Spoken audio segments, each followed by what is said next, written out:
Dika Rahman adalah pria 33 tahun asal Semarang. Seorang sarjana teknik sipil dari universitas negeri ternama yang menggeluti dunia kontraktor sejak usianya masih 25 tahun. Ia bukan orang sembarangan. Dengan pengalaman menangani proyek-proyek skala menengah di Jawa Tengah, Dika dikenal di kalangan rekanan sebagai pekerja keras dan profesional. Namun dunia tidak selalu adil, bahkan untuk orang secerdas Dika. Awal 2024, proyek jembatan penghubung di daerah Kendal yang ditanganinya mengalami masalah pelik.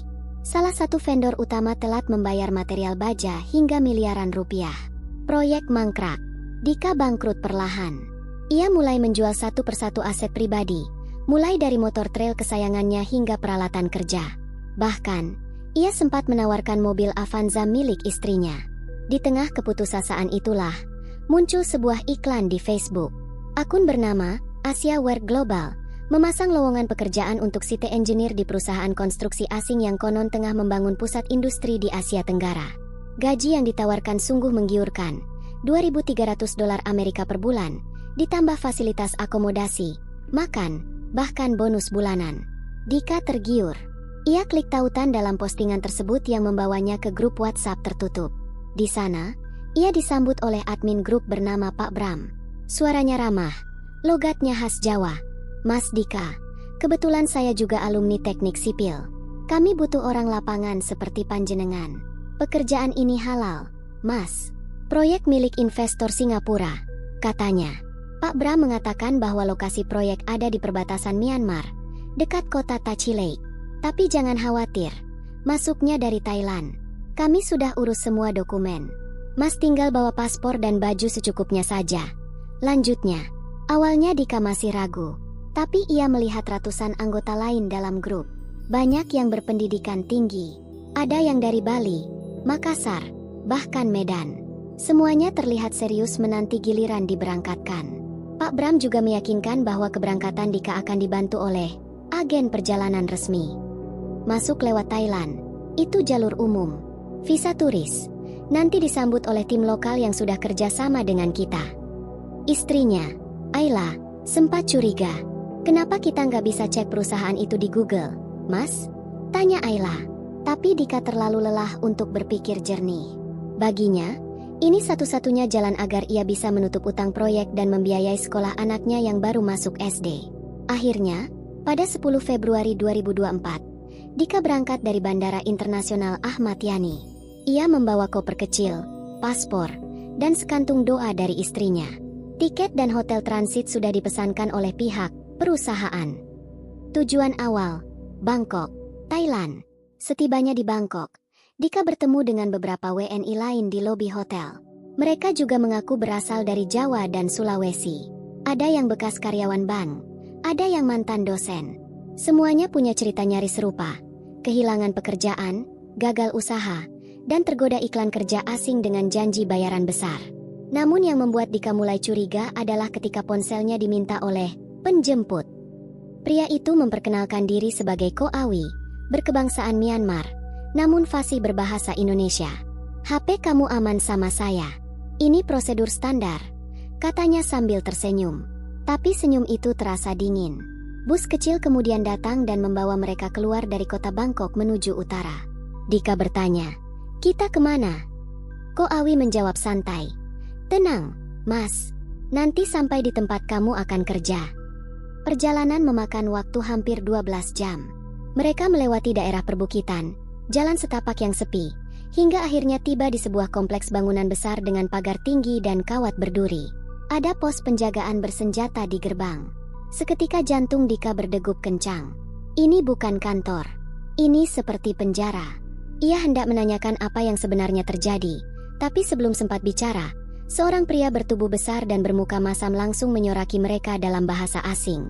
Mereka dipisah berdasarkan jenis kelamin, tas diperiksa, dan semua paspor disita. Tidak ada yang diperbolehkan membawa ponsel. Dika diberi seragam berwarna abu-abu dan digiring ke lantai 2 gedung. Di ruangan itu, ia melihat puluhan komputer menyala dan ratusan orang yang tampak lelah, menunduk di depan layar. Beberapa terlihat memar di wajah. Bau keringat dan asap rokok memenuhi udara. Seorang supervisor berteriak dalam bahasa campuran Myanmar dan Inggris. Kerja sekarang. Semua belajar skrip penjualan. Kalian di sini kerja untuk hidup. Tidak ada keluar tanpa izin bos. Dika kini sadar, ini bukan proyek konstruksi. Ini jebakan penipuan online. Dan ia, seorang kontraktor berpendidikan tinggi dari Semarang, kini dijadikan budak digital di negara asing. Ia hanya bisa menatap dinding usang di ruang itu, berharap semua ini hanyalah mimpi buruk yang akan segera berakhir. Tapi ini baru awal dari kisah panjang yang akan mengubah hidupnya, dan mungkin mengungkap jaringan gelap yang sudah menjebak ribuan orang Indonesia lainnya. Hari pertama Dika di gedung abu-abu itu seakan membanting tubuh dan jiwanya sekaligus. Lantai tempat dia ditahan, atau bekerja, begitu kata supervisor, adalah bangunan tua dengan lantai retak, tembok lembab, dan jendela tertutup jeruji besi. Tak ada jam, tak ada sinyal, bahkan cahaya matahari nyaris tak masuk. Ruangan itu berisi sekitar 60 orang, mayoritas pria Indonesia. Ada beberapa dari Filipina dan Vietnam, tapi bahasa yang paling sering terdengar justru bahasa Indonesia. Dika hanya bisa mematung. Ia ditunjuk duduk di barisan komputer, dan seorang senior bernama Bobby menjelaskan sistem kerja mereka. Kita di sini operator scam, bro. Tugas kita meyakinkan orang luar negeri, kebanyakan dari Eropa dan AS, untuk investasi ke platform palsu. Nama programnya Peak Boot Sharing. Dika terdiam. Bobby, pria kurus berkacamata yang sudah 3 bulan di sana, melanjutkan dengan datar. Setiap hari kita harus kirim minimal 30 chat via aplikasi. Modusnya pura-pura akrab, lalu pura-pura investor sukses. Setelah itu jebak mereka masuk situs palsu, dan transaksi dimulai. Kalau target kita kena, bonus kita naik. Tapi kalau nggak perform, siap-siap disiksa. Siksa? Dika bertanya perlahan. Bobby membuka bajunya sedikit. Ada bekas luka pukulan di pinggang dan perut. Itu kalau ketahuan menyembunyikan ponsel, tidur saat kerja, atau pura-pura sakit. Di sini, yang nggak kerja disiksa, yang melawan hilang. Dika merasa mual. Dunia yang ia kenal berubah 180 derajat. Ia tak pernah membayangkan akan menjadi bagian dari penipuan lintas negara, apalagi dalam kondisi seperti ini. Tapi ia juga tahu, melawan bukan pilihan. Malam pertama di tempat itu tak pernah benar-benar malam. Lampu menyala terus. Mereka tidur di lantai dengan alas tikar tipis. Sekali waktu, terdengar suara jeritan dari lantai bawah. Kata Bobby, itu biasanya orang baru yang ketahuan menyimpan alat komunikasi. Dika meringkuk sambil memeluk tas kecil yang tersisa. Di dalamnya hanya ada 1 setel pakaian dan fotokopi ijazahnya.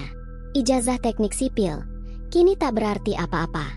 3 hari berikutnya, Dika mulai mengenali wajah-wajah lain di ruangan itu. Ada Harry, mantan guru SMA dari Yogyakarta yang tergiur tawaran kerja di restoran Kamboja. Ada juga Tito, ex-pegawai bank dari Banjarmasin yang ditipu lewat telegram. Mereka semua orang-orang terdidik. Bukan korban kebodohan, tapi korban manipulasi. Mereka tahu psikologi kita, kata Harry. Mereka tahu kita sedang jatuh, dan mereka tahu di mana harus menekan. Dika mengangguk. Yang membuatnya terus berpikir adalah satu pertanyaan yang belum terjawab. Siapa sebenarnya jaringan ini? Siapa yang merekrut dari Indonesia? Siapa Pak Bram? Saat waktu kerja dimulai, biasanya dari jam 10 pagi hingga jam 2 dini hari, Dika dipaksa mengikuti skrip. Dia harus mengirim pesan kepada target asing lewat platform mirip WhatsApp internasional. Hai, aku teman kamu dari Seminar Keuangan 2022. Ingat? Wah, ternyata kamu suka kripto juga. Gimana kalau coba platform ini? Aku sudah untung $3.000 bulan ini. Semuanya dusta. Tapi jika ia menolak mengetik, supervisor akan datang, menghampiri, dan melempar sepatu ke arahnya. 2 minggu berlalu. Dika sudah kurus. Pikirannya semakin buntu. Tapi satu kejadian membuat nyalinya bangkit kembali. Seorang pria bernama Fadli, korban baru dari Bandung, datang dengan mata bengkak dan tangan di borgol plastik. Ia dibawa ke lantai paling atas. Malam harinya, Bobby memberi kabar mengejutkan. Fadli disiksa. Dia nyimpan HP kecil di sepatu. Sekarang katanya koma. Dika gemetar. Ia mulai merasa harus bertindak. Jika tidak, ia bisa menyusul Fadli. Tapi bagaimana caranya kabur dari tempat seperti ini? Bangunan itu dikelilingi pagar tinggi, kawat berduri, dan ada 5 penjaga bersenjata di titik-titik strategis. Tiap malam, ada patroli dengan anjing. Namun, dalam keputusasaan, muncul seberkas harapan. Seseorang diam-diam menyelipkan kertas ke dalam loker Dika. Tulisan tangan itu pendek, namun sangat berarti. Kalau kamu masih waras, simpan semua detail, nama perekrut, lokasi, wajah orang. Suatu hari, kita akan keluar dan ungkap ini. Tak ada nama, tapi dari tulisan tangannya, Dika tahu, ia tidak sendirian. Malam itu, untuk pertama kalinya dalam 20 hari, Dika tidak tidur. Ia mulai mencatat dalam pikirannya wajah-wajah para penjaga, jam pergantian shift, jumlah CCTV, pola makan, hingga jadwal masuk para atasan mereka. Ia juga mulai mengingat detail akun Facebook Pak Bram. Ia ingat foto profilnya, nama grup WhatsApp, bahkan percakapan awal. Semua ia simpan dalam ingatan. Karena Dika tahu, jika ia ingin keluar, ia tak boleh hanya selamat. Ia harus keluar untuk membongkar semua ini. Dan untuk itu, ia butuh sekutu. Ia butuh orang yang punya informasi, punya akses, dan cukup nekat untuk melawan. Nama orang itu akan ia temui di narasi selanjutnya. Seseorang yang datang dari Kamboja, tapi punya informasi tentang jalur penyelundupan dan jaringan perekrut dari Indonesia. Seseorang yang menyimpan dendam, dan peta jalan keluar. Hari ke-28. Dika sudah mulai terbiasa pura-pura gembira saat mengetik pesan-pesan palsu ke target-target dari luar negeri. Ia mulai tahu kapan harus mengetik cepat, kapan harus menarik napas dalam, dan kapan harus menyembunyikan amarah. Tapi yang tidak bisa ia biasakan adalah rasa jijik pada dirinya sendiri. Setiap kali berhasil membuat satu bule kaya percaya padanya, ia merasa seperti menjual jiwanya sedikit demi sedikit. Namun, seperti kata Bobby, kalau kita nggak kerja, kita yang dijual. Namun malam itu berbeda. Ada seseorang baru datang ke gedung abu-abu. Lelaki tinggi kurus dengan tatapan tajam, tapi langkahnya ringan seperti orang bebas. Para penjaga tidak memukulnya seperti biasanya. Bahkan supervisor berbicara dengan nada sopan kepadanya. Siapa dia? Tanya Dika ke Bobby yang saat itu duduk mengunyah mie instan dingin. Bobby menoleh. Itu Yusuf. Dia mantan perekrut. Dulu dia bagian dari jaringan kita. Kerjanya nyari korban di Indonesia. Tapi katanya sekarang udah keluar dari sistem. Tapi anehnya, dia masih bisa keluar masuk sini. Ada yang bilang, dia sekarang main dua kaki. Kenapa dia balik ke sini? Bobby mengangkat bahu. Katanya nyari sisa utangnya ke bos. Tapi nggak ada yang tahu pasti. Hati-hati kalau bicara sama dia. Dika menatap Yusuf diam-diam. Ada sesuatu dari caranya berjalan dan menatap sekeliling yang memberi kesan. Orang ini tahu banyak. Mungkin bahkan tahu jalan keluar. Keesokan malam, Yusuf duduk sendirian di pojok ruangan, memutar rokok gulung dari daun tembakau lokal. Dika memberanikan diri mendekat. Mas, boleh ikut duduk? Yusuf melirik, lalu mengangguk. Baru sebulan. Nama saya Dika. Kontraktor ya? Kelihatan dari tangan kamu, kata Yusuf sambil menunjuk bekas kapalan di jari Dika. Orang kerja lapangan. Beda sama anak skam biasa. Dika kaget. Kok tahu? Aku dulu yang rekrut orang kaya kamu, jawab Yusuf pelan. Aku yang bikin brosur, yang bikin lowongan palsu. Aku yang minta paspor mereka difoto sebelum diberangkatkan. Tapi sekarang aku nggak di situ lagi. Kenapa berhenti? Yusuf menatap tajam. Karena adik perempuanku sendiri akhirnya masuk ke tempat kayak gini. Dan aku yang tanpa sadar ngarahin dia ke jalur itu. Malam itu, mereka berbicara hingga jam 3 pagi, saat supervisor mulai mengawasi. Yusuf mengaku dulu bekerja untuk jaringan perekrut yang berbasis di Indonesia, Jakarta, Batam, Surabaya, dan Medan. Mereka beroperasi lewat media sosial, Facebook, Telegram, bahkan TikTok. Target mereka adalah orang-orang berpendidikan tapi sedang kesulitan ekonomi. Tawaran kerja ditulis rapi, disertai brosur digital dan testimoni palsu. Setelah calon korban tertarik, mereka akan dibantu bikin paspor, tiket pesawat, dan diberangkatkan ke Thailand. Dari situ, mereka akan diselundupkan lewat jalur darat menuju Kamboja atau Myanmar. Visa yang digunakan selalu visa turis, supaya tidak terdeteksi sebagai pekerja migran. Dari Thailand, kamu akan dibawa lewat Mae Sot atau Nong Hai, tergantung tujuan akhirnya, kata Yusuf. Kalau tujuannya Myanmar, biasanya dari Mae Sot lewat jembatan perbatasan, terus masuk pakai mobil tertutup. Kalau Kamboja, biasanya muter dulu ke Phnom Penh, baru disebar. Dika menyimak seperti anak kecil menyimak cerita dongeng. Tapi ini bukan dongeng. Ini peta jalan keluar. Lalu kenapa kamu masih bisa bolak-balik ke sini? Tanya Dika hati-hati. Yusuf terdiam sejenak. Aku sekarang diburu juga. Tapi aku punya satu kekuatan yang mereka nggak bisa tolak. Aku tahu siapa saja yang terlibat di Indonesia. Aku tahu nama aslinya, alamat, rekening. Aku simpan semuanya sebagai asuransi. Dika makin penasaran. Kamu mau keluar dari sini? Yusuf menatapnya dalam-dalam. Aku udah bisa keluar kapan aja. Tapi aku nggak mau keluar sendirian. Aku mau bawa semua korban ini. Atau setidaknya, bongkar sistemnya dari dalam. Tapi aku butuh orang-orang yang berani. Orang seperti kamu. Dika menelan ludah. Aku siap. Katanya. 2 hari kemudian, Yusuf menyelipkan sesuatu ke dalam tangan Dika saat mereka berpura-pura saling bertukar rokok. Itu peta jalur pelarian. Ada titik-titik merah di kertas kusut itu. Gedung abu-abu, perbatasan MI Sot, penampungan Thailand, dan kedutaan besar Indonesia di Bangkok. Di bagian bawahnya, tertulis satu kalimat. Satu-satunya jalan keluar adalah masuk radar KBRI tanpa diketahui sindikat. Itu berarti, Dika harus menemukan cara agar dirinya tertangkap oleh polisi Thailand, bukan sindikat. Karena hanya lewat tangan aparat resmi, ia bisa sampai ke KBRI tanpa diintervensi kembali oleh mafia. Caranya? Tanya Dika. Yusuf tersenyum kecil. Kamu harus sabotase sistem mereka. Bikin gaduh. Kirim pesan minta tolong ke luar negeri. Dan buat mereka panik. Saat mereka buang kamu ke jalan, aku urus sisanya. Dika tak bisa tidur malam itu. Jantungnya berdegup keras. Ia tahu, ini bukan hanya soal dirinya. Ini tentang 556 orang yang sudah pernah dikirim pulang. Ini tentang ribuan WNI di Kamboja dan Myanmar yang kini nasibnya tidak jelas. Ini tentang Harry, Bobby, Tito, dan Fadli yang mungkin takkan pernah keluar kalau dia diam saja.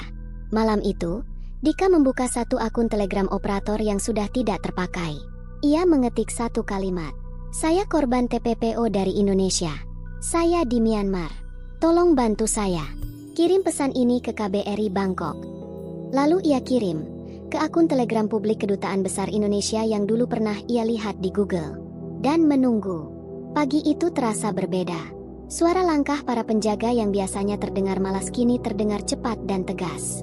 Dika, yang baru saja menyelesaikan tugas malamnya, mengirim 50 pesan penipuan kepada calon korban dari Amerika, berpura-pura tertidur sambil mengamati sekitar. Yusuf menghampirinya sambil membawa sebotol air. Tapi kali ini, tanpa berkata sepatah kata pun, Yusuf menyelipkan secari kertas kecil ke bawah botol. Balasannya datang. Tapi jangan senang dulu. Dika menelan ludah. Malam sebelumnya, ia sempat ragu. Telegram ke KBRI itu, meski terlihat kecil dan tak berarti, bisa jadi bumerang. Bisa saja pesan itu dibaca oleh pihak sindikat. Apalagi kalau jaringan internet di tempat mereka dimonitor. Tapi harapan lebih kuat daripada rasa takut. Saat tengah malam, sebuah notifikasi masuk ke akun Telegram palsu itu. Dika membuka pesan itu diam-diam dari dalam toilet. Di balik sekat kusam yang dipenuhi coretan tangan para korban sebelum dia. Kami menerima pesan ini. Kirim lokasi GPS jika bisa. Kami sudah berkoordinasi dengan polisi Thailand. Harap bertahan. Jangan kirim pesan lagi kecuali darurat. KBRI Bangkok. Konsuler. Tangannya gemetar saat membaca. GPS. Bagaimana bisa? Ponsel yang diberikan oleh sindikat hanya punya akses terbatas. Tidak ada Google Maps. Tidak ada lokasi aktif. Tapi Yusuf sudah siapkan sesuatu. Ponsel kecil dari Thailand dengan kartu SIM lokal yang diselundupkan oleh supir truk pengantar makanan beberapa minggu lalu. 1 kali pakai. Habis itu hancurkan, kata Yusuf malam itu. Dengan ponsel itu, Dika berhasil mengirim titik lokasi. Sebuah koordinat yang terletak di pinggiran Myawaddi, perbatasan Thailand-Myanmar. Bangunan itu tak terlihat seperti penjara dari luar. Lebih seperti gudang tak terpakai. Tapi di dalamnya, puluhan anak muda Indonesia dikurung dan dijadikan operator scam. Begitu koordinat terkirim, Dika membakar ponsel kecil itu di tong sampah belakang dapur, dengan alasan membakar sisa plastik. Tapi rupanya, keberanian itu langsung memicu reaksi berantai. Hari ke-32, gedung abu-abu kini siaga penuh. Penjaga menggandakan jumlah patroli malam. Kamera-kamera yang tadinya hanya aksesoris kini benar-benar diaktifkan. Dua orang, Harry dan Fadli, dipindahkan entah kemana karena dianggap mencurigakan. Bahkan supervisor mendatangi kamar Dika malam itu. "Baru ya kamu?" tanya pria berkaus hitam dan mengenakan rantai emas itu, sambil membolak-balik berkas biodata yang entah dari mana ia dapat. "Iya, Pak," jawab Dika, berpura-pura polos. "Saya kontraktor. Baru kena tipu lowongan palsu." Supervisor tersenyum licik. "Kamu kerja bagus. Tapi saya dengar ada yang kirim koordinat lokasi keluar. Mungkin kamu bisa bantu saya cari orangnya." Dika menahan napas. "Saya nggak tahu, Pak." "Saya yakin kamu nggak tahu," katanya sambil menepuk bahu Dika. "Kalau tahu, mungkin kamu udah nggak bisa bicara sekarang." Lalu ia pergi. Tapi Dika tahu, waktunya tidak banyak. Malam harinya, Yusuf masuk ke dapur saat semua orang pura-pura tidur. Ia duduk di dekat kompor rusak, lalu berbicara dengan suara pelan. "Koordinatmu berhasil," katanya. "Polisi Thailand sudah mencurigai keberadaan gedung ini. Tapi mereka nggak bisa langsung masuk karena posisi gedung ini masih di zona abu-abu, wilayah yang penuh kesepakatan bawah tanah. Mereka butuh momen." "Momen apa?" "Insiden. Sesuatu yang buat mereka wajib masuk. Perkelahian, kebakaran, atau upaya kabur." "Berarti kita harus ciptakan itu?" tanya Dika. Yusuf mengangguk pelan. "Tapi ciptakan yang tidak mencelakai siapapun. Kita butuh gaduh, tapi bukan perang." Keesokan malam, rencana itu dimulai. Bobby, atas saran Yusuf, pura-pura bertengkar dengan salah satu operator lama. Teriakan mereka menggema. Beberapa penjaga masuk, berusaha melerai, tapi justru disambut dengan lemparan gelas plastik dan kaleng. Saat situasi makin ricuh, Yusuf, yang sebelumnya berada di balik dapur, membuka pipa gas dapur sedikit saja.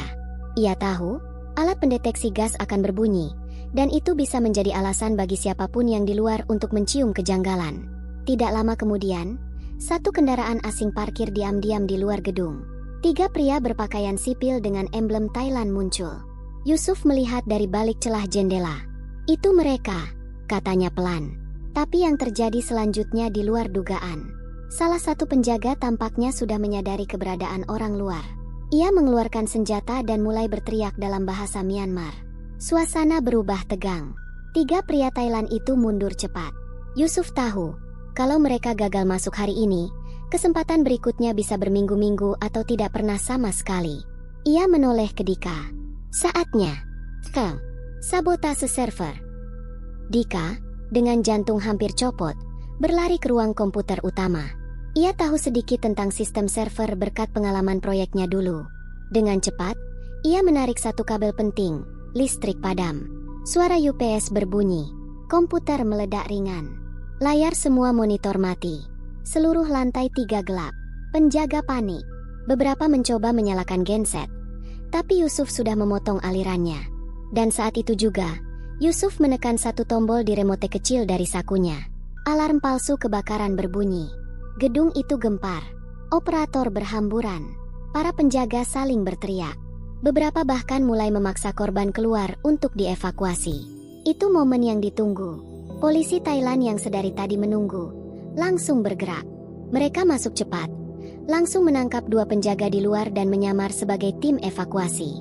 Dalam kekacauan itulah, Dika dan Yusuf diselamatkan.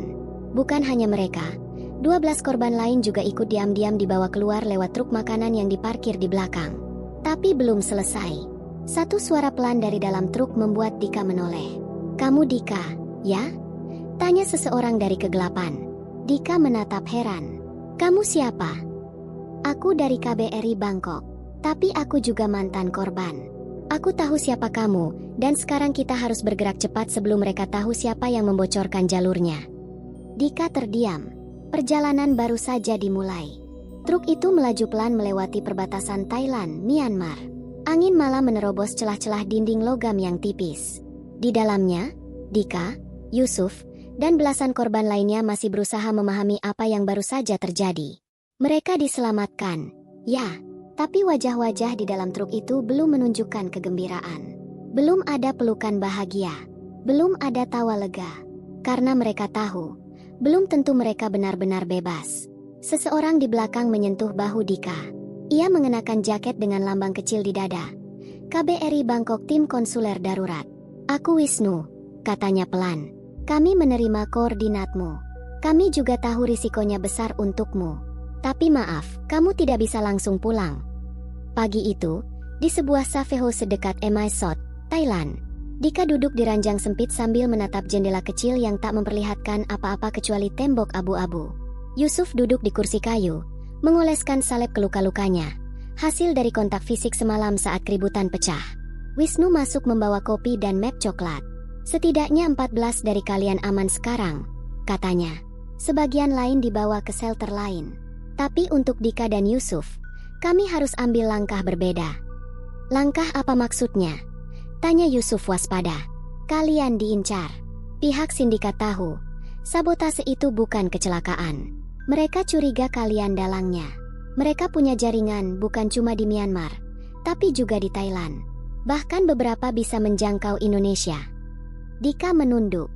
Ia tahu ini akan terjadi, tapi mendengar langsung tetap saja membuat nyalinya ciut. Siang harinya, sebuah rapat kecil digelar. Di ruang sempit cafe house, perwakilan dari KBRI, Kepolisian Thailand, dan organisasi HAM duduk bersama. Wisnu membuka laptop, menampilkan diagram alur sindikat. Ini bukan sekadar jaringan perekrut biasa, jelasnya. Mereka punya jalur perekrutan dari Indonesia, transit di Malaysia atau Thailand, lalu dikirim ke Kamboja atau Myanmar. Operasional utama mereka ada di kawasan perbatasan ini. Dan Dika, lanjutnya sambil menatapnya, secara tidak sengaja telah mengungkap lokasi penting. Tapi mereka belum tahu sejauh apa informasi yang kamu pegang. Seorang wanita dari organisasi HAM menimpali, kalau kita izinkan dia pulang ke Indonesia sekarang, besar kemungkinan dia diburu atau dibungkam. Bahkan sebelum pesawat mendarat. Yusuf mengepal tangan. Lalu kami harus bersembunyi di sini selamanya. Kami akan carikan jalan, kata Wisnu. Tapi sampai saat itu datang, kalian harus tinggal di bawah perlindungan kami. Beberapa hari kemudian, Dika mulai mencatat. Hari-hari di cafe house tak berarti kosong. Ia diminta menulis kronologi lengkap, bagaimana ia direkrut, perjalanan ke Thailand, hingga akhirnya disekap di Miyawadi. Setiap nama, tempat, dan kejadian ia tulis seakurat mungkin. Yusuf juga melakukan hal serupa, hanya saja dengan tambahan informasi soal siapa saja yang bekerja sama dengan sindikat dari pihak lokal Thailand dan Myanmar. Yusuf memang sudah lama jadi informan diam-diam. Ini bukan hanya soal menyelamatkan diri, kata Yusuf suatu malam. Ini soal membongkar seluruh sarang mereka. Tapi rencana itu tidak mudah. 1 minggu kemudian, seseorang dari tim KBRI masuk dengan wajah cemas. Baru saja kami menerima info. Ada 2 pria Indonesia yang diamankan polisi Thailand di Chiang Rai. Mereka mengaku hendak menjemput kerabat, tapi paspor mereka terhubung dengan agen perekrutan ilegal di Medan. Wisnu menambahkan, kami yakin mereka dikirim untuk membungkam saksi. Entah kalian atau korban lain yang berhasil kabur. Seketika, suasana cafe house berubah tegang. Kunci diperketat, jadwal patroli diperbanyak. Semua jalur komunikasi korban ditutup sementara. Dika bahkan tak diizinkan membuka email pribadinya karena dikhawatirkan terlacak. Hari ke-51, Dika dan Yusuf kini jadi bagian dari operasi penyelidikan. Lewat pengakuan mereka, KBRI dan Kepolisian Thailand berhasil mengidentifikasi beberapa jalur pengiriman, termasuk travel agent yang terlibat, akun Telegram perekrut, dan rekening penampungan dana dari korban-korban yang dimintai uang sebelum dikirim bekerja. Tapi ada satu hal yang belum bisa mereka jawab. Siapa dalang di balik sindikat ini? Yusuf punya teori. Saya pernah dengar nama Pak Darman. Dia disebut-sebut di dalam kelompok kami. Katanya, semua rute Indonesia Thailand dikendalikan orang ini. Dika mengangguk. Nama itu juga muncul di grup Facebook tempat saya direkrut. Tapi siapa Pak Darman? Di mana dia berada? Belum ada yang tahu pasti. Akhir pekan itu, sesuatu yang mengejutkan terjadi. Wisnu masuk ke kamar dengan wajah terkejut. Kita kedatangan tamu dari Jakarta, katanya. Badan Nasional Penanggulangan Terorisme. Dika dan Yusuf saling berpandangan. Terorisme? Tanya Yusuf. Bukan karena kalian, tapi karena pola sindikat ini mirip dengan jalur perdagangan manusia yang juga digunakan untuk pendanaan terorisme lintas negara. Mereka ingin wawancara kalian secara langsung. Hari ke-56. Di depan kamera, dengan suara yang direkam dan wajah yang disamarkan, Dika memberikan kesaksiannya untuk keperluan investigasi nasional dan internasional. Setelah rekaman selesai, petugas dari BNPT berkata, "Kamu mungkin bukan agen, tapi keberanianmu telah menyelamatkan lebih banyak orang dari yang kamu sadari." Dika menatap meja di depannya. Dia tidak pernah mengira, sebagai kontraktor bangunan yang hanya ingin menyambung hidup, ia akan menjadi pion penting dalam pengungkapan jaringan kriminal lintas negara. Tapi ini belum selesai. Wisnu masuk malam itu dengan wajah serius. "Kita temukan satu hal lagi," katanya. Dia menyodorkan foto buram yang diambil dari kamera tersembunyi di Miyawadi. Dalam foto itu, ada pria berkemeja putih berdiri di belakang barisan penjaga. "Ini Pak Darman," ujar Wisnu. "Dan kami baru tahu, dia WNI. Asalnya dari Surabaya." Dika terdiam. Mereka semua terdiam. Gambar buram itu tak lepas dari tangan Dika sepanjang malam. Ia duduk diam di pojok ruangan, menatap wajah lelaki berkemeja putih yang berdiri tegak dengan sorot mata dingin di belakang para penjaga. "Dia bukan orang asing, dia orang Indonesia," gumamnya. Wisnu, petugas KBRI yang telah mendampingi mereka selama berminggu-minggu, mengangguk pelan. Namanya Darmawan Kusuma, biasa dipanggil Pak Darman. Dia bukan sekadar bagian dari sindikat, dia otaknya. Keesokan harinya, Safe House diguncang kabar mengejutkan. Salah satu korban penyelamatan yang dipindahkan ke shelter lain ditemukan meninggal dalam kondisi misterius. Tidak ada luka fisik yang berarti, tapi tanda-tanda tekanan psikologis berat terlihat jelas di catatan medis. Ia diduga dipaksa bunuh diri setelah ada upaya komunikasi rahasia dari dalam jaringan sindikat. Pak Darman mulai menyapu bersih jejak, kata Wisnu serius dalam rapat darurat. "Kalian berikutnya." Yusuf berdiri. "Kalau begitu, jangan tunggu sampai mereka menyerang. Kita yang cari dia." Semua menatap Yusuf seakan ia gila. Namun Dika, dengan suara pelan tapi tegas, berkata, "Aku ikut." Sore itu, di tempat rahasia yang dijaga ketat oleh LSM lokal dan perwakilan kepolisian Thailand, Dika dan Yusuf dipertemukan dengan penyintas lain bernama Eliza. Eliza adalah korban yang pernah bekerja langsung di kantor utama, Pak Darman, di perbatasan Kamboja, Myanmar. Ia mengaku dipaksa menyamar sebagai HRD perusahaan dan bertugas menyortir calon pekerja migran dari Indonesia. "Aku tahu bagaimana wajahnya, suaranya, bahkan kebiasaannya," ujar Eliza. "Dan satu hal yang selalu ia lakukan setelah berhasil mengirim korban, dia selalu menghubungi satu orang bernama Maya. Maya adalah WNI juga, yang tinggal di Kamboja dan disebut-sebut sebagai manajer lapangan. Ia yang bertugas menampung dan mendistribusikan korban ke tempat-tempat penyekapan." Wisnu memutuskan untuk membentuk tim investigasi bayangan. Tidak resmi, tidak bersenjata, tapi dilindungi oleh jaringan diplomatik Indonesia dan beberapa aktivis HAM regional. Tim ini diberi nama Bayang-Bayang Pulang, karena misi utama mereka bukan hanya membongkar sindikat, tapi juga memastikan Dika dan Yusuf bisa pulang ke Indonesia tanpa ancaman. Tim ini terdiri dari Dika, mantan kontraktor dan korban TPPO; Yusuf, survivor yang pernah menyusup ke bagian operasional sindikat; Eliza, ex-pegawai sindikat; Wisnu, koordinator dari KBRI; Samantha, jurnalis investigasi asal Filipina; Reed, aktivis HAM lokal dari Chiang Mai. Mereka merancang rencana mencari Maya terlebih dahulu, karena lewat Maya, mereka bisa menelusuri langkah-langkah Darman. 1 minggu kemudian, Dika dan Yusuf, dengan identitas palsu, dibawa ke Phnom Penh menggunakan jalur darat lewat perbatasan Aranya Prathet Poipet. Sepanjang perjalanan, hati mereka berdegup tak karuan. Setiap pos pemeriksaan bisa jadi perangkap. Setibanya di Kamboja, mereka bertemu dengan informan lokal yang menunjukkan tempat Maya sering terlihat. Sebuah kafe kecil bernama Saphir Garden, tempat berkumpulnya para pekerja migran ilegal. Dika dan Yusuf masuk bergantian. Satu duduk di pojok, satu lagi berpura-pura jadi pelayan. Dan benar saja, Maya datang. Dengan tas jinjing besar dan ponsel 2 layar, ia duduk di sudut ruangan. Beberapa pria berseragam semi-formal tampak memberi hormat padanya. "Dia jelas bukan kaki 5, gumam Yusuf. "Dia bos wilayah." Malam itu, mereka mengirim video rekaman Maya ke Wisnu. Samantha lalu menelusuri data digital dan menemukan satu fakta mencengangkan. Maya ternyata pernah bekerja sebagai staf freelance di agensi perekrutan tenaga kerja luar negeri di Jakarta. Namanya masuk dalam daftar hitam Badan Perlindungan Pekerja Migran, BP2MI.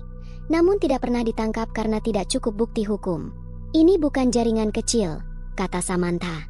Mereka punya jejak digital, tapi selalu bisa lolos karena memakai sistem putus jalur. Setiap bagian hanya tahu tugasnya, tidak mengenal atasan langsung. Sementara itu di Jakarta, media mulai mencium kabar tentang WNI terdidik yang menjadi mata rantai pengungkap TPPO.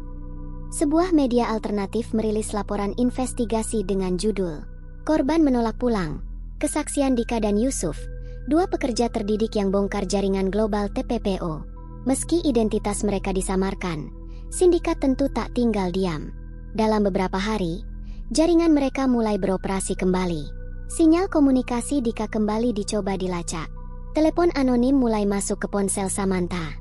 "Kalau kau sayang nyawa teman-temanmu, hentikan penyelidikan itu."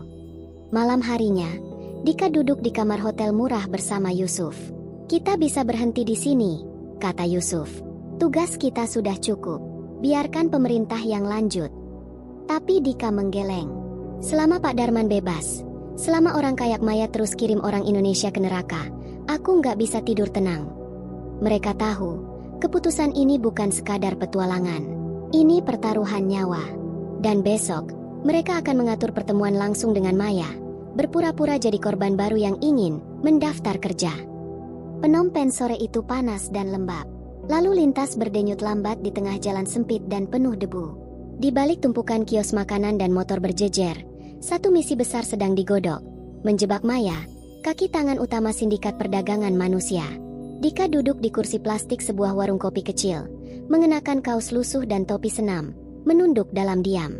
Di depannya, Yusuf berperan sebagai penyalur baru, berpura-pura memperkenalkan Dika sebagai calon tenaga kerja baru dari Indonesia. Maya sudah berada di lokasi, mengenakan blus biru, kacamata hitam, dan sebatang rokok di tangan. Seolah tak ada yang bisa menyentuhnya.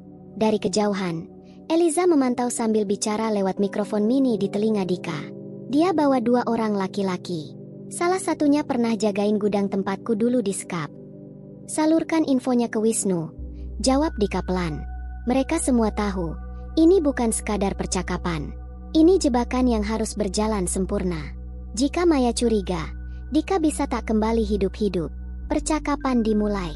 Maya menyapa Yusuf dengan logat campuran Indonesia Khmer yang fasih, lalu melirik Dika. "Jadi ini anak barumu?" "Iya, namanya Edo. Lulusan teknik sipil. Proyeknya di Indonesia bangkrut. Sekarang cari kerja di sini." Maya menatap Dika lama. "Pintar kamu.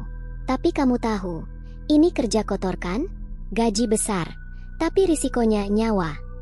Dika menunduk, memerankan sosok pasrah yang rela melakukan apapun demi uang. "Apa aja saya mau, asal dibayar." Maya mengangguk pelan. "Besok ikut saya. Kamu saya kirim ke perbatasan Buffett. Di sana kamu kerja di call center. Tapi ingat kalau kabur, kamu hilang." Setelah pertemuan selesai, Dika dan Yusuf buru-buru pergi ke titik aman. Tapi baru 2 blok dari lokasi, 2 pria mengikuti mereka. "Yusuf, 2 ekor di belakang," bisik Dika. Yusuf tak menjawab, matanya menatap ke depan, mencoba menjaga ekspresi normal. Ketika sampai di sebuah lorong sempit, salah satu pria mempercepat langkah. "Weoye!" seru mereka. "Berhenti!" Dika dan Yusuf spontan lari. Lorong itu membawa mereka ke gang kecil yang dipenuhi sampah. Mereka berbelok ke kiri, lalu kanan, dan menabrak pagar besi tinggi. Terjebak, 2 pria itu muncul dengan tongkat logam. "Bocor lu ya? Siapa yang nyuruh lu ikut-ikut Maya?" Dika sempat mengangkat tangan, mencoba menjelaskan. Tapi pukulan tongkat mendarat di bahunya, membuatnya jatuh. Yusuf melompat ke belakang salah satu penyerang, menarik rahnya dan membantingnya ke dinding. Tapi pria satunya menarik pisau. Dan saat itulah, motor trail mendekat dengan suara keras. 3 pria dari aktivis lokal yang ditugaskan RIT muncul dengan balach lava dan rantai logam. Pertarungan singkat terjadi. 2 penyerang kabur. Dika gemetar. Yusuf berdarah di pelipis.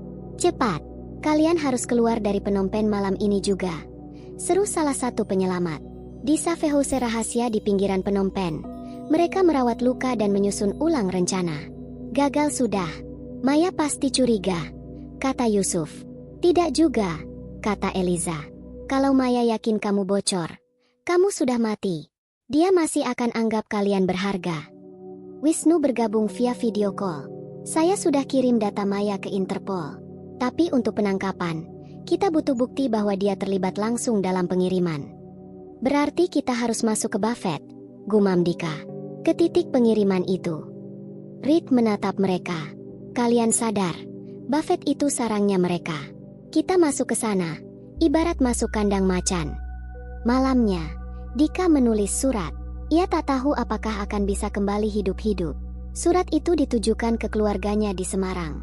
Bapak, Ibu, jika surat ini tak pernah sampai, artinya aku gagal. Tapi setidaknya aku mencoba melawan. Karena diam sama saja seperti membiarkan ribuan orang tertipu lagi. Aku rindu kalian. Tapi aku harus melawan ini. Demi yang belum diselamatkan. Ia lipat surat itu dan masukkan ke dalam tas Eliza. Dengan pesan agar dikirim jika terjadi sesuatu padanya. Keesokan harinya, perjalanan ke Buffett dimulai. Kota kecil di perbatasan Kamboja dan Vietnam itu terkenal sebagai jalur perdagangan manusia terselubung. Banyak bangunan megah kosong yang ternyata adalah pusat penyekapan dan pelatihan korban. Mereka masuk menggunakan paspor palsu dan visa turis. Dika kembali memakai identitas Edo. Maya menjemput mereka dengan mobil hitam. Masuk, katanya dingin. Hari ini, kamu mulai kerja. Mobil itu tak berhenti di gedung biasa. Mereka dibawa ke sebuah kawasan industri terpencil, dengan gerbang tinggi dan kamera di setiap sudut. Ini kantor utama, Suncorp. Di dalamnya ada lebih dari 200 pekerja Indonesia. Bisik Maya. Tapi tidak semuanya korban. Banyak juga yang ikut karena memang butuh uang. Mereka kerja 18 jam sehari, dibayar sedikit atau tidak sama sekali. Dika dan Yusuf diam, tapi merekam semuanya lewat kamera tersembunyi di kancing baju mereka. Misi mereka kini berubah. Mereka bukan cuma mengumpulkan bukti, tapi menyelamatkan ratusan orang di dalam. Tiba-tiba, alarm keamanan berbunyi. Maya menerima panggilan dan matanya membesar. Kalian bukan siapa yang kalian bilang. Dika tahu, penyamaran mereka terbongkar. Alarm itu menggema dalam lorong sempit yang dipenuhi cahaya merah berkedip-kedip. Dika dan Yusuf langsung tahu, penyamaran mereka terbongkar. Maya berdiri di depan mereka. Wajahnya tak lagi tenang seperti sebelumnya. Siapa kalian sebenarnya? Desis Maya. Tangannya mulai merogoh saku belakang. Mungkin pistol. Tanpa pikir panjang, Dika mendorong Yusuf ke belakang dan menendang Maya di lutut. Maya jatuh, berteriak, dan pria penjaga yang berjaga di lorong mulai berlari ke arah mereka. Dika dan Yusuf berlari. Lorong-lorong panjang pabrik itu penuh ruangan berisi para pekerja muda. Beberapa terlihat WNI, sebagian besar Asia Tenggara. Mereka hanya bisa menatap dengan wajah lelah. Tak mengerti apa yang sedang terjadi. Dika sempat menoleh dan berteriak. Kami akan kembali untuk kalian. Yusuf menariknya. Cepat, kita harus keluar dari kompleks ini dulu. Di ruang pengawasan, Maya mengamuk. Mereka dari Indonesia. Kirim semua orang. Blokir semua jalan keluar. Sementara itu, Dika dan Yusuf nyaris kehabisan napas. Mereka menabrak pintu besi belakang. Terkunci. Yusuf mencoba menendang, tapi tak bergerak. Dari kejauhan, suara langkah kaki semakin dekat. Tiba-tiba, dari lorong gelap di sebelah kanan, muncul sosok wanita bertudung hitam. Ia melemparkan sesuatu, granat asap kecil, ke arah para pengejar, lalu memberi isyarat kepada Dika dan Yusuf. Lewat sini cepat. Siapa kamu? Tanya Dika. Tapi wanita itu tak menjawab. Ia hanya terus berlari, menuntun mereka melewati ruang pendingin, lalu ke bawah tanah. Ternyata itu adalah jalur pembuangan limbah lama yang tak lagi digunakan. Mereka keluar dari lubang pembuangan di pinggiran ladang jagung. Dika terbatuk-batuk. Yusuf terduduk lemas. Wanita itu membuka tudungnya. Dika tercengang. Eliza. Ya, Eliza. Aku punya jalur khusus untuk darurat. Kita sudah dipantau dari udara. Drone aktivis Reed menangkap kalian masuk terlalu dalam. Dika tertawa pahit. Hampir mati barusan. Belum selesai, kata Eliza. Kita harus kembali ke Phnom Penh. Tapi kita punya bukti rekaman. Mereka menyebut nama Maya, lokasi pabrik, dan para korban. Ini bisa jadi dasar operasi penyelamatan besar-besaran. Di Phnom Penh, malamnya, mereka bersembunyi di sebuah rumah petak milik aktivis buruh migran. Wisnu menghubungi mereka lewat panggilan video. Di belakang Wisnu, terlihat seorang perwira polisi Indonesia. Dika, Yusuf, kalian lakukan hal besar. Tapi ini belum cukup. Kita butuh satu dokumen, daftar nama dan negara asal semua korban yang ada di dalam kompleks itu. Tanpa itu, Interpol tak bisa bergerak cepat. Yusuf melotot. Itu artinya kita harus masuk lagi. Wisnu mengangguk. Kita akan backup, tapi kalian lebih tahu lokasi dalamnya. Kita butuh satu file itu. Dika menghela napas. Misi bunuh diri lagi. Keesokan harinya, di tempat aman, Eliza mengungkapkan sesuatu. Aku tahu siapa yang bisa bantu kalian menyusup kembali. Tapi kalian harus siap, karena dia bagian dari jaringan Maya. Siapa? Tanya Yusuf. Adik Maya. Tokoh baru pun muncul. Seorang pria bernama Vireak. Ia bertubuh kecil, mengenakan kemeja usang dan membawa laptop. Ia bertemu mereka di tepi danau kecil di Takeo, sekitar 2 jam dari Phnom Penh. Aku ingin Maya jatuh. Aku tak tahan lagi melihat apa yang dia lakukan, kata Vireak. Aku bisa bawa kalian masuk ke server room. Tapi kalian harus pastikan kalau aku ikut, aku dapat jaminan keamanan dari Indonesia. Dika menatapnya tajam. Kami tak bisa janji. Tapi kalau kau bantu, kau bisa pergi dari neraka ini. Malam itu, operasi penyusupan dimulai kembali. Dengan bantuan Vireak dan tim Eliza, mereka menyamar sebagai teknisi dari perusahaan Eat Vietnam. Kali ini, tak banyak bicara. Mereka sudah tahu, satu kesalahan, nyawa mereka bisa hilang. Lewat jalur khusus dari Vireak, mereka berhasil masuk ke ruang server. Filenya di sini, kata Vireak, membuka folder bernama bet_Indonesia_Buffett. Dika cepat-cepat menyalin file itu ke flash disk terenkripsi. Ada 287 nama di dalamnya, lengkap dengan foto dan negara asal. Beberapa bahkan berasal dari Eropa dan Amerika Selatan. Saat mereka hendak keluar, alarm kembali berbunyi. Kita kena lagi, teriak Yusuf. Namun kali ini berbeda. Tiba-tiba, lampu padam di seluruh kompleks. Sirene berhenti. Semua jadi hening. Dari luar, suara kendaraan lapis baja dan helikopter terdengar. Pasukan khusus dari kepolisian Kamboja menyerbu. Berkat koordinasi mendadak antara Wisnu, Eliza, dan aktivis lokal, mereka berhasil mempercepat penggerebekan. Maya tertangkap. Ia berteriak histeris saat diborgol, mencoba menyalahkan semua orang. Kalian tak tahu siapa bos sebenarnya. Aku cuma perintah kecil. Tapi semua sudah terlambat. Dika memegang flash disk itu erat. Tangannya gemetar. Beberapa hari kemudian, konferensi pers digelar di Phnom Penh. Media internasional hadir. Duta Besar Indonesia berdiri bersama tim penyelamat, termasuk Eliza, Yusuf, dan Dika. Ini bukan hanya kemenangan bagi Indonesia, tapi untuk semua korban perdagangan manusia, ucap Duta Besar. Namun saat semua orang bersorak, Dika masih termenung. Ia tahu, Maya hanyalah satu simpul dari jaringan besar. Apa yang baru saja mereka lakukan, hanyalah permukaan dari gunung es kejahatan yang lebih dalam. Dan yang mengejutkan, nama bos besar yang disebut Maya saat ditangkap adalah seseorang yang selama ini dikenal Dika di Indonesia. 2 minggu setelah penggerebekan di Buffett, Dika duduk di ruang kedutaan Indonesia di Phnom Penh. Tubuhnya masih terasa pegal, tapi hatinya jauh lebih berat. Ia memegang sebuah map berisi laporan lengkap, daftar nama korban, struktur organisasi sindikat, dan satu nama yang membuat darahnya dingin. Nama itu, Arya Saputra, mantan rekan bisnis Dika. Seorang kontraktor ternama di Semarang. Pria yang dulu pernah membantu Dika mendapat proyek besar. Tapi juga pria yang diam-diam menghilang saat vendor menunggak tagihan. Karena ulah Aryalah, Dika dulu terjerat utang dan akhirnya tergoda tawaran kerja di Myanmar. Dan kini, semua terang. Arya bukan sekadar pengusaha. Ia bagian dari rantai perekrutan. Dia penyuplai tenaga kerja dari Indonesia, mengemasnya dalam tawaran pekerjaan manis, lalu mengirim mereka ke jaringan di Thailand, sebelum dijual ke Kamboja atau Myanmar. Aku harus pulang, kata Dika pada Yusuf. Ini belum selesai. Aku harus ungkap semuanya di Semarang. Yusuf menggeleng. Bro, kau baru hampir mati 2 kali. Kau yakin mau masuk sarang ular lagi? Eliza, Wisnu, semua sudah berbuat banyak. Sekarang bagianku. Aku orang Semarang. Dan Arya masih di sana bebas.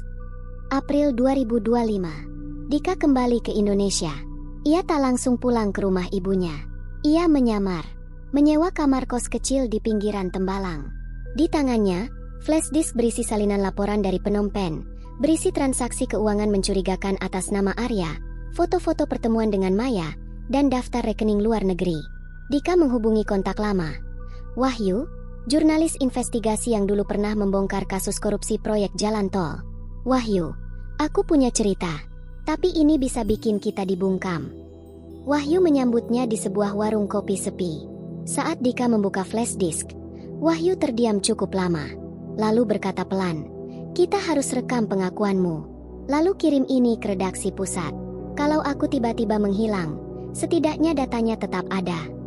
Sementara itu, Arya merasa ada yang aneh. Ia beberapa kali melihat mobil asing parkir di depan rumahnya. Ada akun Instagram baru yang menyebut namanya sebagai penjual manusia. Dan yang paling membuatnya ketakutan, seseorang mengirimkan surat tanpa nama ke kantornya, berisi foto Maya saat ditangkap, dengan tulisan, "Bos MU sudah diborgol. Sekarang giliranmu." Dika tahu waktu tidak banyak. Malam itu, ia dan Wahyu menyelinap ke kompleks perkantoran milik Arya. Di sana, Wahyu berhasil merekam dokumen fisik. Ada laporan ekspor fiktif, info pekerjaan fiktif dari perusahaan konsultan SDM ke negara Thailand, serta dokumen visa turis yang dipalsukan. "Kita hampir cukup," kata Wahyu. Namun tepat saat mereka keluar dari gedung, 2 pria berbadan besar menghadang. Salah satunya mengenakan jaket kulit. Di tangannya, parang. "Kau Dika?" tanya pria itu. Dika diam. Lalu, entah dari mana, Wahyu melemparkan tas ke wajah pria itu, dan mereka kabur lewat lorong belakang. Malam itu, Dika sadar, Arya tahu ia kembali. Dan Arya akan bertindak sebelum semua ini pecah ke publik. Keesokan paginya, Dika membuat keputusan besar. Ia muncul di depan gedung Polda Jawa Tengah, membawa semua bukti, rekaman, dan laporan dari Phnom Penh. Ia melapor langsung ke Unit Tindak Pidana Perdagangan Orang, TPPO. "Saya korban, dan saya tahu siapa yang mengirimkan saya." Interogasi pun dimulai. Selama berjam-jam, penyidik mendalami hubungan Dika dengan Arya. Beberapa petugas tampak terkejut saat melihat data lengkap jaringan lintas negara. Malamnya, pihak kepolisian menghubungi Interpol untuk menguatkan laporan. Dan keesokan harinya, Arya ditangkap. Berita itu menjadi viral. Pelaku perdagangan manusia internasional berasal dari Semarang. Korban adalah temannya sendiri. Arya menolak bicara saat digiring, tapi wajahnya jelas menunjukkan kekalahan. 1 minggu kemudian, Dika berdiri di depan kampus lamanya. Ia diundang menjadi pembicara seminar bertajuk, "Pendidikan tinggi tak menjamin terhindar dari perdagangan manusia." Di hadapan ratusan mahasiswa, Dika berbicara, "Aku S1, aku punya gelar, tapi aku tetap bisa tertipu. Karena jaringan ini tak peduli siapa kau, yang mereka lihat cuma peluang, uang." Ia memperlihatkan foto para korban di Buffett. "Ini bukan cerita luar negeri. Ini cerita kita. Bisa saja saudaramu, tetanggamu, bahkan kamu." Wahyu menerbitkan laporan panjang di media nasional. Judulnya menggetarkan, "Eksodus Terpelajar, Generasi Pintar yang Dijual ke Neraka Asia Tenggara." Berita itu viral. Banyak orang mulai bertanya, siapa lagi Arya-Arya yang lain di kota mereka? Dika pun dihubungi oleh Kementerian Luar Negeri. Ia akan menjadi narasumber tetap dalam kampanye edukasi migrasi aman. Namun di tengah semua itu, Dika masih menyimpan satu rahasia. Dalam laporan interogasi Maya, ada satu nama yang belum pernah disebut secara publik. Nama itu adalah seseorang yang memiliki posisi tinggi di lembaga resmi perekrutan tenaga kerja Indonesia. Dika tahu, permainan ini belum benar-benar selesai.